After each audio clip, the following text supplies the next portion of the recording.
Blog Talk Radio.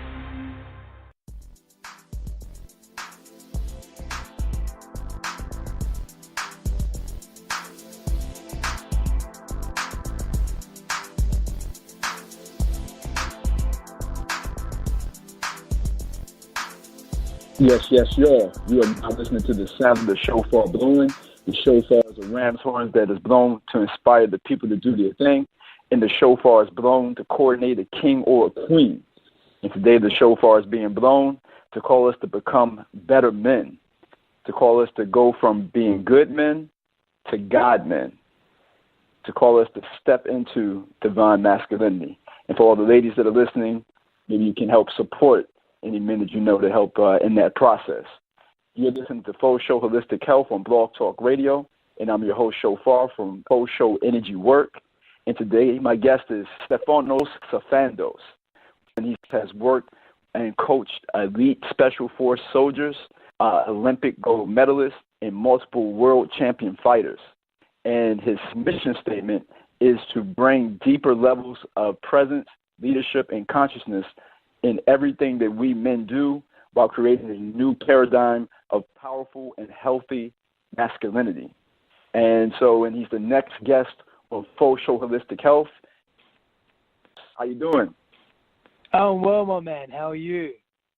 Hey, I'm doing good, man. No question. How about yourself? Yeah, really well, brother. I want to say sunny Southern California, but it's June gloom, so it's not so sunny. No, man, and I felt like we got a little, I won't say cheated, but we had May gray too. So it's like, shoot, it's been a month and a half of it now. But I mean, on the other end though, the super bloom and all the green, that's the other side of it, right? Oh, that was epic. Super bloom was epic. I'm loving it, man. Well, cool. I always tell the family out there, like for Stefanos, and by the way, am I pronouncing your name correctly, brother? Yeah, Stefanos or Stefanos is fine. Yeah, it's all Stefanos. Good, man. I'm not one to get. Yeah, Stefanos is the original pronunciation, but I'm not going to get easily offended. So it's all good, brother. Cool. Well, I always look to do it the correct way, though. I tell people like this. Thank you. When people come from other cultures and stuff, it's like, oh, just call me this or whatever. It's like, no, let me get it right. Now, if I can't get it right, a couple of times I'm not gonna keep saying it wrong. But Stefanos. So I got you. Hey, I appreciate you being on, and I tell people that, for his backstory and for more about him, we're going to need some time at the end so you can tell people what you got coming up, and then also so they can, just dive deeper into you and check your stuff out. So let's go ahead and dive in on this. I love what you're doing on Instagram. I mean, the writing and stuff. By the way, I got to ask you, do you have a book in the making? Because if you're posting stuff, you need to have a book, bro.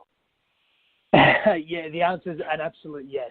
Absolute yes. Yeah, I've written a book already, and I've actually got a couple of books in the making. But there's one specifically that I'm working on right now, and I'm very excited about that. Yeah. Very cool. Well, I'm excited about checking it out. So the first thing I want to ask you about is right now in the media and what's going on. We're still fresh off of the Me Too waves and all of that. Toxic masculinity, and that's kind of like, patriarchy, unfortunately, kind of lumps, I think, all men together. I think with consciousness, people have started to make the distinction, like, well, it's not all men, it's the toxic masculinity. And toxic masculinity kind of has a thing of, taking and exploiting, but divine masculinity or conscious masculinity is more like giving and everything. So can you speak a little bit about those distinctions for us? Yeah, I love where you're going with this. I love the way you've articulated it. So, for me, when I really peel everything back, it's all divine, it's all sacred. It's all part of the bigger picture. Without the dark, we don't know the light. Without the light, we don't know the dark. So it's all masculinity per se is sacred. All femininity is sacred and divine. Where we get stuck is that we sometimes behave extremely in these expressions, and they become distorted and morphed over time into a way that's undesirable for us. And it's undesirable socially, it's undesirable relationally, it's undesirable soulfully, basically. And so when we're speaking to toxic masculinity, by no means are we saying that masculinity itself as a construct or as a presence in this world is toxic by default. No way. We're talking about extreme expressions or extremely unhealthy expressions of a way of being. And masculine and feminine expressions exist in all sentient beings, full stop. And so we're talking about masculinity being, or toxic masculinity being out of control.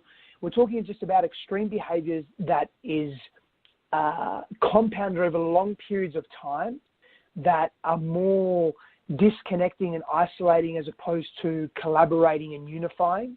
And they're separating. They're essentially separate actions that compound over long periods of time that become our norm, that become the way we live and move through the world.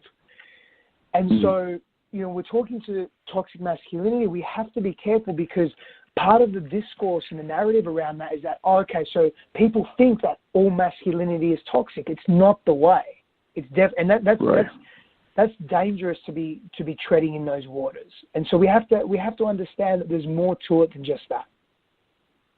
I love it. To make that distinction, anytime I think we, as human beings, when we make these blanket statements across all groups of people, that then we're starting to tread in some really murky, waters. And so to make that distinction, like you're saying, I think is key. And so let's talk about some of the qualities of divine masculinity, the way that you see it, is like I saw on your Instagram, you were talking about one of the secrets to it is being able to receive. Can you speak a little bit about that? Yeah, so for any posture to be healthy, it has to be able to tap into its counterpart or its polarity. So receiving is a feminine energy. The masculine is a giving energy. And so when the divine masculine or the masculine is in a healthy, expressive state, it has to have a capacity to receive. So an example of that, we can look at an intimate relationship between two people. And we can just use a man and woman, a normative heterosexual relationship, just for simplicity's sake. But it can apply to any dynamic and any relationship style or type.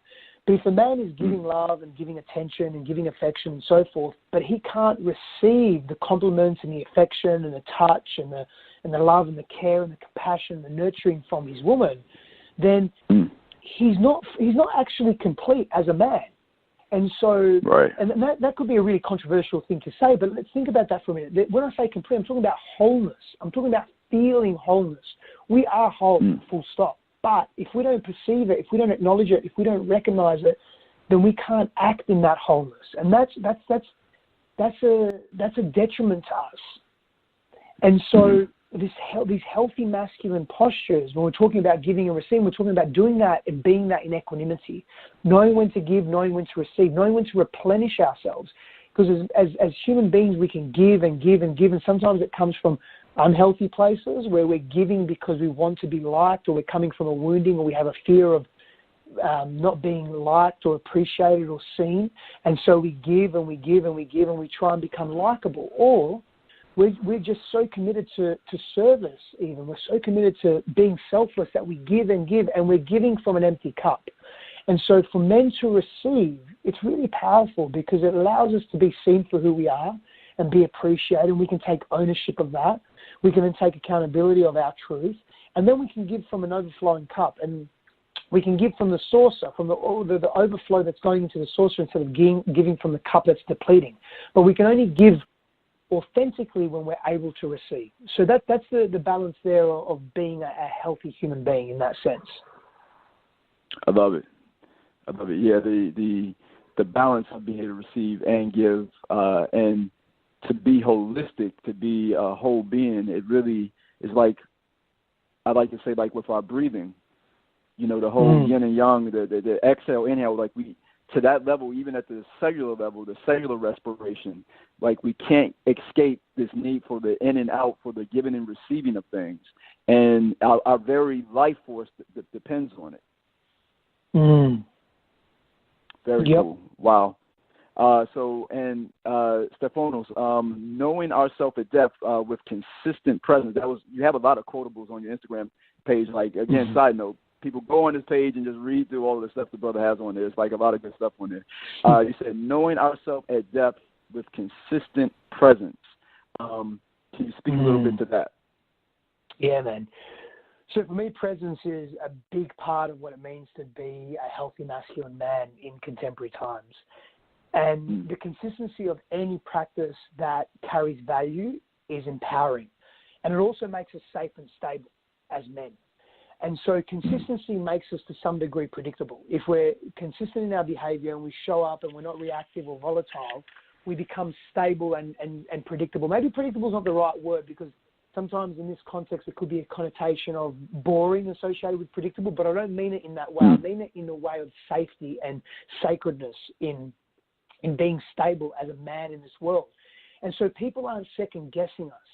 And so presence is our ability to be attentive to what's happening in the moment and not be carried away in our minds or in our bodies elsewhere.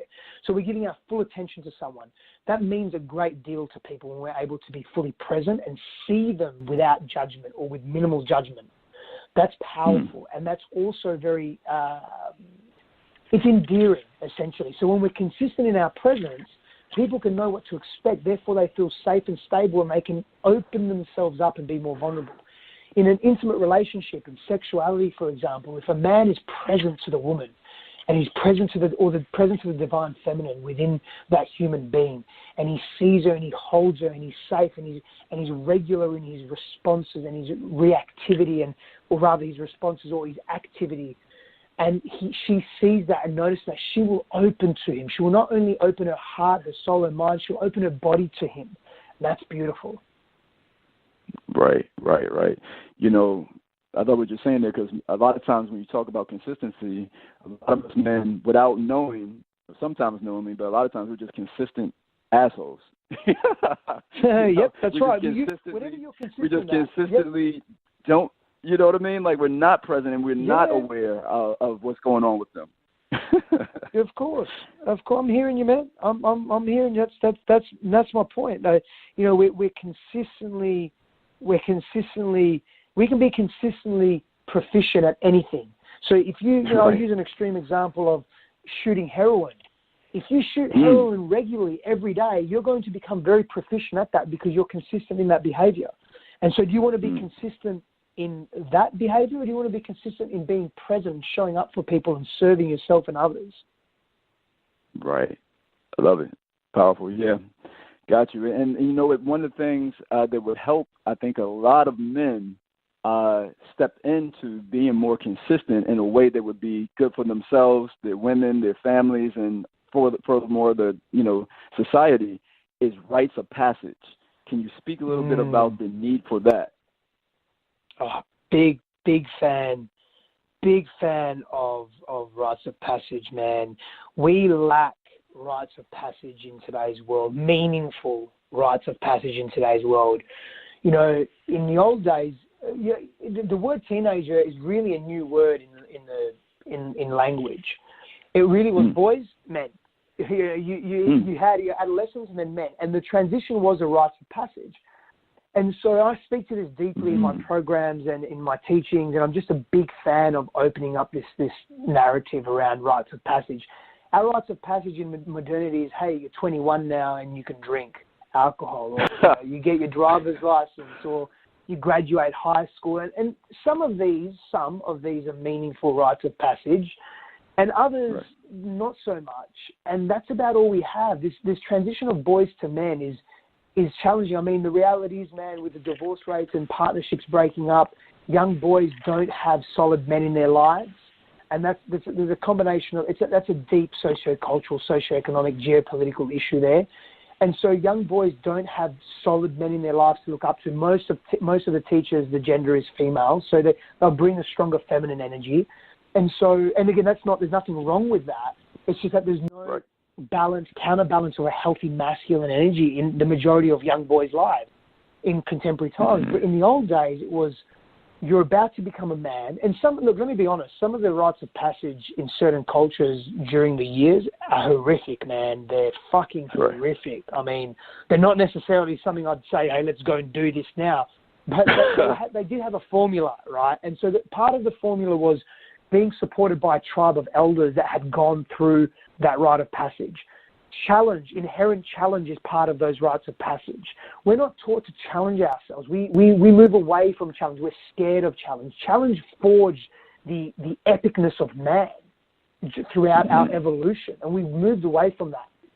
Another part of the formula is solitude and becoming acquainted with oneself on their own, being connected to nature. We live in cities. We don't have that. And so connected to nature is a big part of that formula. Let me go back to solitude for a moment. We're not in solitude because solitude is deliberate. We're isolated as men. Isolation is passive. It's meek. It's weak. We feel scared to communicate. We don't feel seen. We hide away from the world.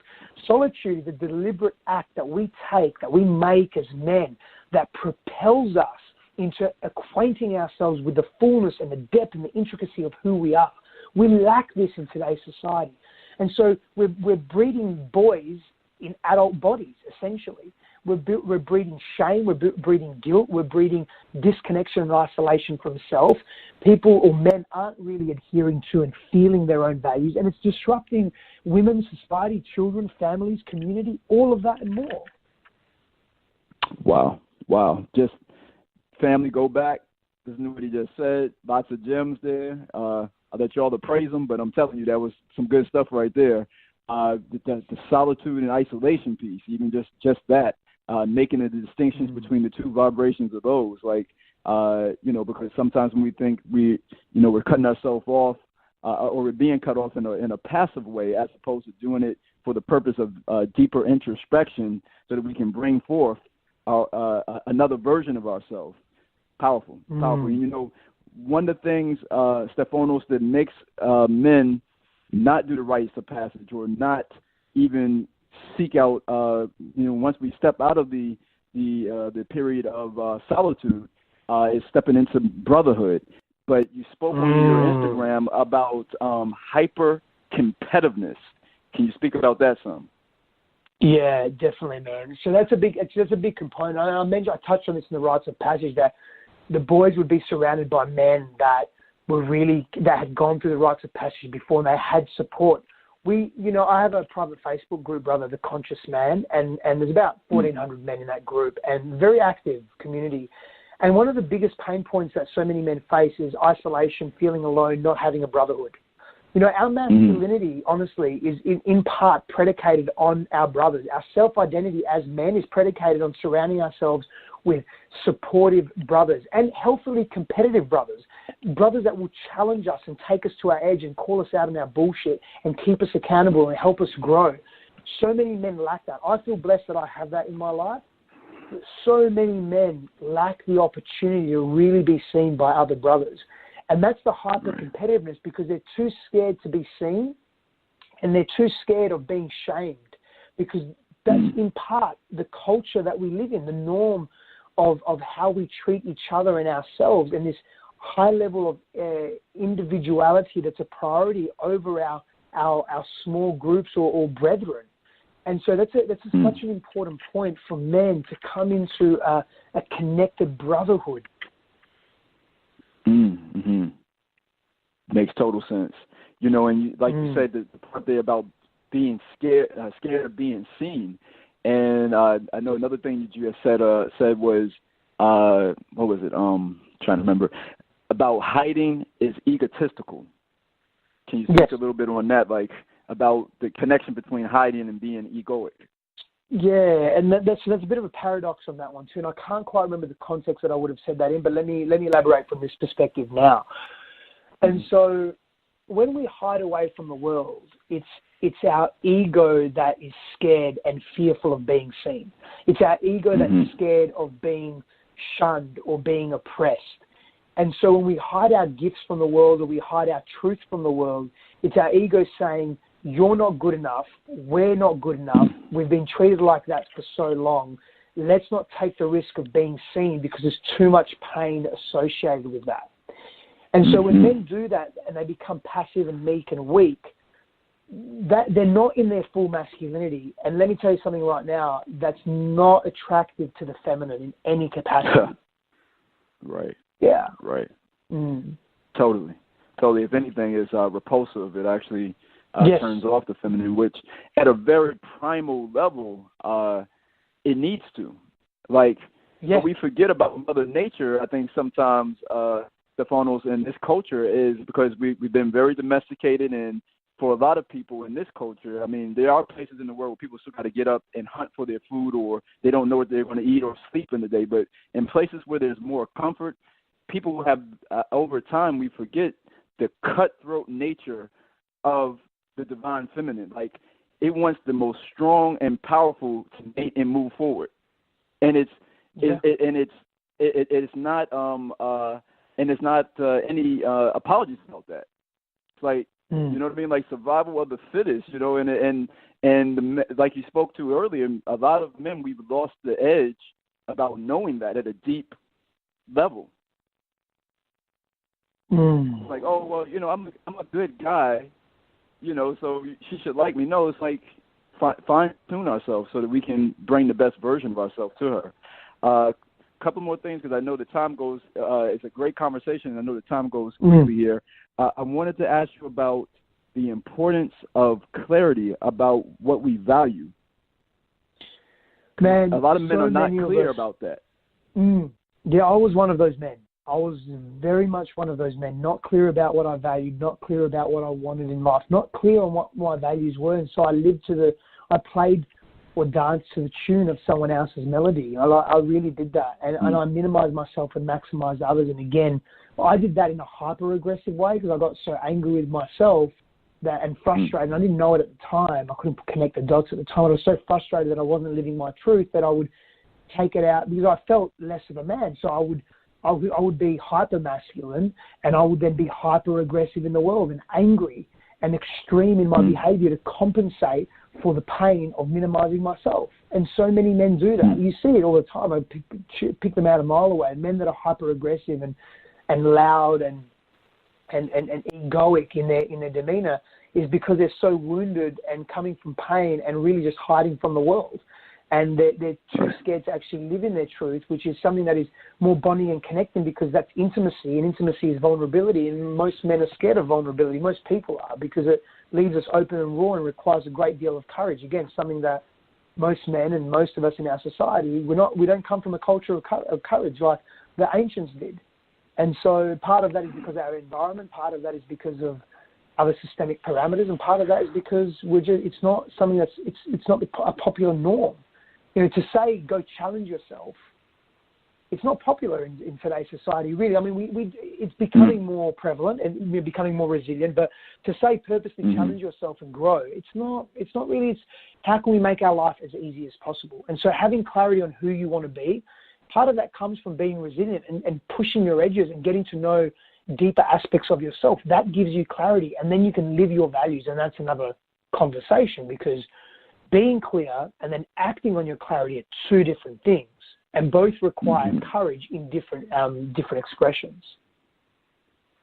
I love that. Wow, family. Yeah, check deeper into what was just said there too. It's one thing. It takes courage to even do the work to get clear about what we want, but then a whole another vibration, a whole nother part of ourselves to actually carry it out. There's courage in that too, and wow, powerful. Very powerful. I feel like if we don't say at least talk a little bit about sex or whatever as it pertains to the divine masculine, that we probably would be leaving out a major portion. So I at least want to get one thing on there about like sensual, I think eroticism, or the connection between divine union. Can you speak a little bit about the role as you see it with the divine masculine's role in sacred union? That's a great question. And I know that's it could be like a whole nother show, but just a little something. Yeah. Definitely, man. I can definitely touch on that. The masculine role, the healthy masculine role in sacred union, is to really traverse the unknown and traverse the mystery, and the mystery is the feminine. The mystery is feminine energy. And so when a man chooses, or the masculine chooses, to go deep into the mystery that is the feminine, that's a foundational component of sacred union from a masculine's perspective. It's the willingness to go into the unknown, to go into the uncharted oceans of the divine feminine, of the sacred feminine. Also, in addition to that, it is to be a healthy container and and a vision of stability and reliance for others. That's a part of the sacred union. Of course, to be that container with healthy boundaries, of course. And the time and space is the domain of the masculine. And so when the masculine takes ownership of his domains, whether it's presence, whether it's discernment, whether it's introspection, whether it's being purposeful, whether it's being clear and honoring and holding to that warrior energy, when the masculine takes hold of that, that's essentially his role. The role of the masculine is to honor his gifts in the world and to be that in an unwavering way whilst holding healthy boundaries for what comes in, what enters his sphere of reality. That's his role in sacred union, and that's the polarity.